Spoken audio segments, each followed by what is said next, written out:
Hey guys, what's up? What's up, internet? It's me. It's DDP. Boom. No, I'm just kidding. It's me, Coolman Jr. 88, your independent source for wrestling, NASCAR, and music news. Here to bring you your review, or my review, of Money in the Bank 2013, which took place July 14th, 2013, this past Sunday, or yesterday in this case. I like the pay-per-view, except for the last couple matches, and you will understand why when I get to that point, but yeah. So hope you guys enjoy, stick in there, and yeah, let me know what you think in the comment section of this video, or leave me a tweet on Twitter, at CAJunior1985 Junior. Capitalize the first letter. All the remaining characters are lowercase. So yeah, again, at CA Junior 1985 Junior. Once again, capitalize the first letter. So only. So here we go. Money in the Bank 2013 started off with the kickoff show. The Shield versus the Usos. I was really hoping for the Usos to win because they're really good. They're really good as a tag team. They reminded me of a young Hardy Boys at certain points of this match, or even a young Team 3D. Not as hard of an impact as Team 3D back in the day, but and I'm talking the TLC. When they were going through the TLC matches with Edge, Christian, and Hardy Boys. I'm not talking the ECW Team 3D. Because unfortunately I missed that whole original ECW era. But anyway, that's not the point. A young Hardy Boys, or even a young WWE Team 3D. So, were the Usos in this match. But the Shield go over and retain their tag team championships. So congratulations to the Shield. Once again, very good match. Spots were hot. Reminded me of, like I said, early days. So moving on, the first match of the pay-per-view, second segment for me, but this was the first match of the pay-per-view. SmackDown ladder Money in the Bank match. You had Damien Sandow and Cody Rhodes. You had Sheamus, and a bunch of other up-and-comers. Even at the end of the match, though, good match, very good match. There was a spot with the Shield member, Dean Ambrose, Seth Rollins. I think it was Dean Ambrose who was in the match. There was a spot with Dean Ambrose where he's on top of the ladder, and both Cody Rhodes and Damien Sandow, I believe, were holding the ladder above, like this. If I could, yeah, like that, above their head, and Damien, what's his face, like, seriously, just balanced himself on the ladder, skinned the cat. Dean Ambrose did, skinned the cat, balanced himself on the ladder, and made a grab for the title. And then there was a human ladder, basically, with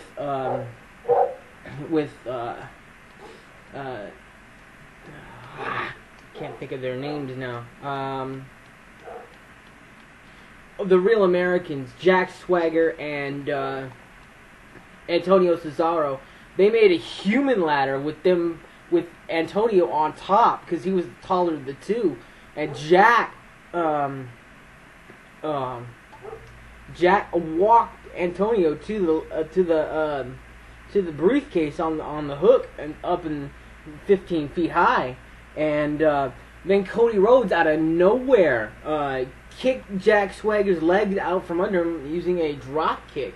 Cody Rhodes was all over this match. It was his night. It was awesome. He was showing why he was why he deserved to be in the match, and yeah.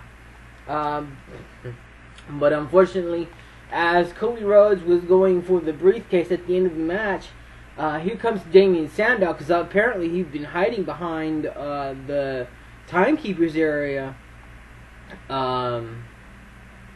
and waited for the end of the match, I guess, and robbed, what most of us believe robbed, including myself, Cody Rhodes of his moment.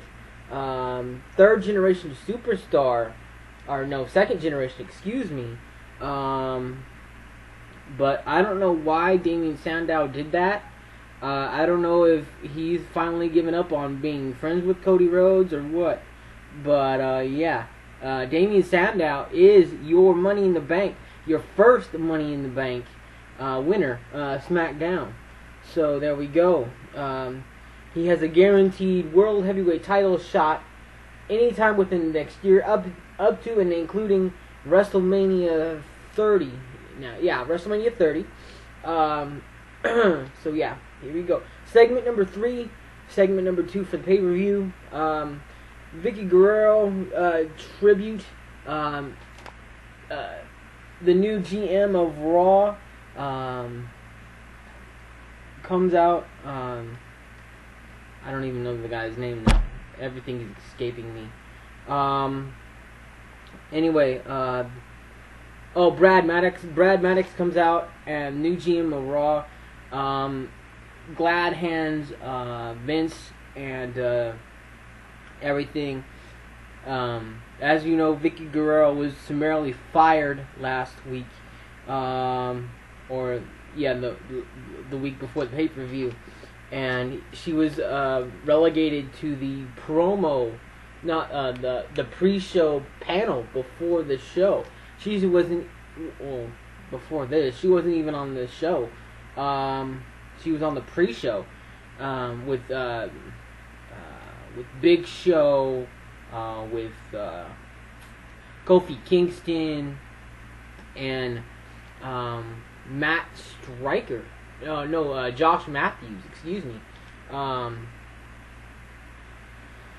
So yeah, Vicky Guerrero tribute. Brad Maddox comes out, thanks Vicky Guerrero. There's a video played on the Jumbotron. He's glad handing her. She's not making any moves towards. She's not making any smile or nothing. So yeah, finally it's broken up by Miz. Miz comes out, and the next match starts. Miz versus Curtis Axel for the IC title. Once again, very, very good match. Curtis Axel hits his spots. He has potential, but and the Miz had him in a figure 4, but Axel retains his Intercontinental Championship. He had lost 2 weeks in a row to both times to Chris Jericho. But he manages to redeem himself. So, yeah, Curtis Axel retains his title. Match number 5, the snore fest that is the Divas division. My fantasy diva AJ Lee versus Caitlyn. The run up, the promos running up, the program running up to this match. Especially at the end of it, a couple weeks beforehand, the Photoshop picture, the petty shit. I mean, unnecessary. I don't know why WWE made AJ to do that. I don't know, but it was unnecessary shit. So, AJ Lee versus Caitlyn. AJ Lee is extremely flexible. She did a bridge, a pen bridge, where she was flexed all the way back. I mean, this girl is flexible. Woo! Damn. if you saw the match, you understand what I'm saying. But she did her submission to Black Widow. At least that's what Cole called it. I think it's called the Black Widow. But she did her pin submission, and it was in there for a good 2 or 3 minutes. But there was nowhere for Caitlyn to go, and AJ retains her title. So AJ Lee still your Divas champion. Segment number 6 for me. Y2J versus Ryback. After calling off his own match a couple weeks prior, and complaining the week before the pay-per-view, Ryback pulls it out somehow and proves Y2J wrong. So congratulations to Ryback. Yeah. Segment number 7, Alberto Del Rio versus Dolph Ziggler, World Heavyweight Champion. This was a really, really good match. Everybody was hitting their spots. Dolph Ziggler, excellent performance in the ring. I love this match. The only thing that really ruined it was AJ. He had to stick her nose in a place where it didn't belong at the time. Seriously. Dolph was doing really, really well, and then all of a sudden AJ's music hits, and she comes out, prances around the ring. She's screaming, "I'm here to help! I'm here to help!" He's screaming at her, "Leave, leave, leave! Because I don't need you. I've got this. I've got this." And then somehow Alberto Del Rio was going for a head kick. As we all know, Dolph Ziggler had a concussion. Was out for 4 or 5 weeks because of this concussion, and then was out again because at Payback, Alberto Del Rio re-injured, reconcussed Dolph Ziggler. So, he was about to go for a head kick. She gets in the middle of the ring. The ref calls the match because she interfered, and we see a fight, basically a verbal fight between Dolph Ziggler and his girlfriend AJ. So I don't know what AJ's problem was with that, but she cost us a really, really good match and a really, really good chance for Dolph Ziggler to regain his title, basically. I don't know why AJ had to do that. Again, WWE and all its wisdom, I don't know why. Anyway, segment number 8, WWE title, Mark Henry versus John Cena. Do I really even have to say anything? The company's boy, of course, John Cena, goes over Mark Henry, legitimately world's strongest man. I don't know why. I don't know how. Mark Henry has more than proved his bones, more than proved himself. Was the way he used his family and the retirement speech low? Yes, but he finally got his title match. The only title he hadn't won up to this point, his entire 17-year career. I don't understand WWE. John Cena does not need to be your poster boy 24/7, 365 days a year. I don't have to say anything else about this match, but yeah, poster boy 1, basically. Segment number 9, main event. Your WWE All-Stars ladder match for the WWE contract. You had RVD, CM Punk, everybody except for Kane who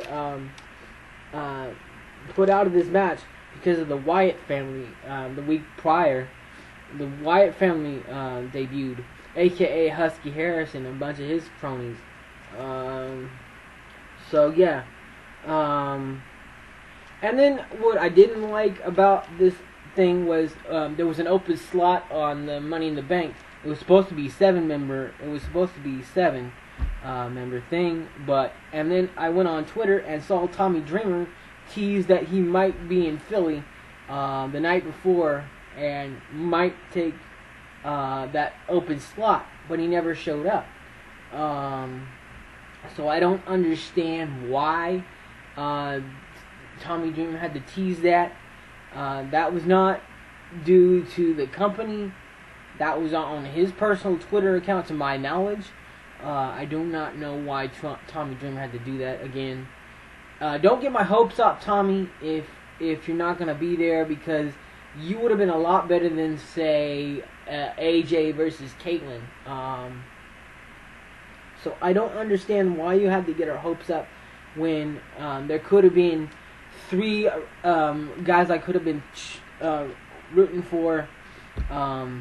RVD, CM Punk, and you, Tommy Dreamer, if you'd actually had the balls to show up and actually tell the truth.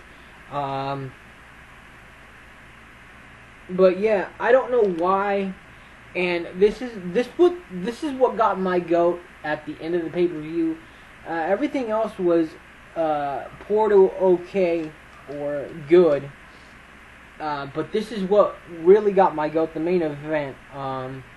There was really good spots. I mean, RVD putting his life on the line as always. Almost 5-star frog splash. One of the guys, I don't have the list in front of me of the participants in either of the Money in the Bank matches, but he almost 5-star frog splash on top of a ladder, but was pushed off. I don't know how much longer RVD can go, because I've watched him over the years. I mean, original ECW, when WWE was good, all the way to TNA. I don't understand it. I don't know how much longer he can go, basically. But RVD was top notch. CM Punk was top notch. What really confused me was Curtis Axel shows up almost at the end of the match and spears somebody. I don't have the list of the participants. Takes out Daniel Bryan. Goes after Daniel Bryan. And then you see Paul Heyman come out and absolutely berate Curtis Axel for messing up his best friend, aka CM Punk, match. Why do you mess with him? Why do you mess with him? Why do you mess with him? There was a ladder against the ropes. I guess, I don't know who put it there, but there was a ladder against the ropes. I think Randy Orton put it there. And you saw Paul Heyman get in the ring. He stood outside for a while, cheered for CM Punk. You thought he was going to stay there cheering for CM Punk, right? But he got in the ring, and he took this ladder that was leaning against the ropes and smashed, because CM Punk was climbing for the title. No one else was around. Everybody else had been taken out. CM Punk was the only man in the ladder in the ring with the ladder underneath the title, underneath the briefcase. He was climbing. Paul Heyman gets in the ring, takes the ladder that was on the ropes, and absolutely smashes CM Punk. I mean, he didn't even hide it. He turned on CM Punk. I don't understand why he did. He's supposedly his best friend. I don't understand. So you got me on that one. At the end of the match, you had Paul Heyman turn on CM Punk. You had Curtis Axel come out and attack Daniel Bryan for no reason whatsoever. You had a bunch of crap. I mean, but everybody was really, really good. What really got my goat was who won this match. Randy Orton, one of the glass ceiling guys. I mean, you can't get no higher than Randy Orton, and no one's allowed to go above Randy Orton or be better than Randy Orton and John Cena. I don't understand. Vince always chooses John Cena, Randy Orton, and a couple others. Triple H, to be these glass ceiling guys where no one can touch them. They're gods and everything like that. And I don't understand why RVD or CM Punk couldn't become a 3-time Money in the Bank winner. It didn't have to be Randy Orton. I was pissed. I was pissed off. I'm still pissed off. I don't understand why. I will never understand why when you had one of the greatest returns of all of WWE history, for hardcore fans anyway, and you had the best in the world, CM Punk, in the match. You had Daniel Bryan, who was on a hot streak, who has been on a hot streak. I don't know where they're going to relegate him now that he did not win the title. But it's going to be all about Randy Orton now. So I don't understand why. I refuse to understand why. WWE, why the hell? With that, I hope you guys enjoyed my my Money in the Bank pay-per-view review. Also, I want one quick programming note. I want to send my condolences to Corey Mathis or Matthews, family, friends, and cast. He was the star of the hit Fox TV series Glee. Starred as Finn Hudson, Rachel Berry's on-again, off-again boyfriend, a.k.a. Leah Michelle. Rachel Berry, Leah Michelle played as Rachel Berry played as. Let's get this right. Leah Michelle played Rachel Berry on Glee. She was his on-again, off-again boyfriend. Again, Corey Mathis or Matthews. I don't know how to say his last name, so I apologize in advance. But yeah, played as Finn Hudson. Dead at the age of 31 years old. Only 5 years older than me. I don't understand why these, quote-unquote celebrities have to be hyped up on drugs or whatever. He, according to one article that I read, a cover story that I read, he was addicted before he was an actor. At least that's what the title read. I did not read the full article. I just read a couple sentences. But I don't understand why these good actors. He was a great singer. I was becoming a huge fan of his. He did 4 seasons, actually 3 seasons, before he voluntarily went into rehab for whatever substance abuse he was struggling with. It was never disclosed what he was struggling with. I guess that was his personal side. But he did 3 seasons of Glee. He made a few appearances on season 4 of Glee. But yeah, you will be missed, man. I was a big, huge fan. I did not know of you until Glee, unfortunately. If you did any other work besides Glee, I'm sorry I didn't mention it. But yeah, great singer. Thank you for all your time and entertainment. And may God bless you and your family and your cast, your crew, and your friends and your family. May you find peace in heaven where you did not find it on earth. So, amen to that. Once again, guys, please send your condolences to, if you choose to Liam Michelle and the rest of his cast there on Twitter. Or send fan letters in, or whatever you choose to do. If you choose to do it, please pray for his family, friends, and all that stuff. So, thank you, Corey Mathis or Matthews, a.k.a. Finn Hudson, for all your time and entertainment. God bless you, man. Thank you very much for that. I am Coolman Jr. 88 for Money in the Bank 2013, which took place July 14, 2013. Pay-per-view review. Thank you for watching. Be blessed. Peace out. Deuces.